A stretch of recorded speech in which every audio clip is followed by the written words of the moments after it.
Ekonomi makro adalah cabang ilmu ekonomi yang mempelajari perilaku dan kinerja perekonomian secara keseluruhan.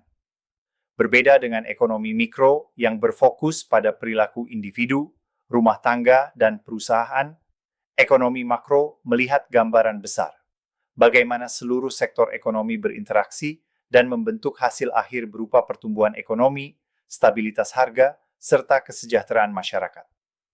Fokus utama ekonomi makro mencakup produk domestik bruto, PDB, atau output nasional, tingkat inflasi, pengangguran, serta neraca pembayaran.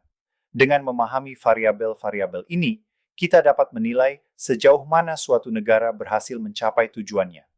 Pertumbuhan ekonomi yang berkelanjutan, stabilitas harga, kesempatan kerja penuh, dan keseimbangan eksternal dalam perdagangan internasional.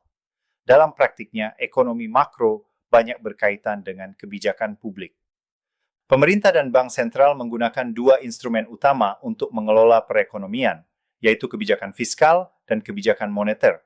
Kebijakan fiskal dijalankan melalui pengaturan anggaran negara, meliputi pajak, belanja publik, dan pembiayaan untuk memengaruhi permintaan agregat dan kegiatan ekonomi.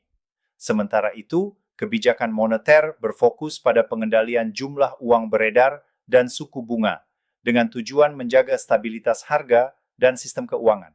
Ekonomi makro juga membantu kita memahami siklus bisnis, yaitu fluktuasi alami dalam aktivitas ekonomi yang terjadi dari waktu ke waktu, mulai dari fase ekspansi, puncak, kontraksi, hingga resesi.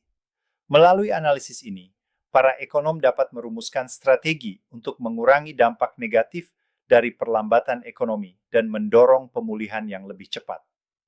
Selain itu, ekonomi makro modern semakin menyoroti peran globalisasi dan keterbukaan ekonomi. Dalam dunia yang saling terhubung, kondisi ekonomi suatu negara sangat dipengaruhi oleh perdagangan internasional, pergerakan modal, dan kebijakan ekonomi global. Dengan mempelajari ekonomi makro, kita tidak hanya memahami angka-angka statistik atau teori ekonomi semata, tetapi juga memperoleh wawasan tentang bagaimana kebijakan ekonomi berdampak pada kehidupan masyarakat sehari-hari, mulai dari harga barang, tingkat upah, hingga stabilitas ekonomi nasional.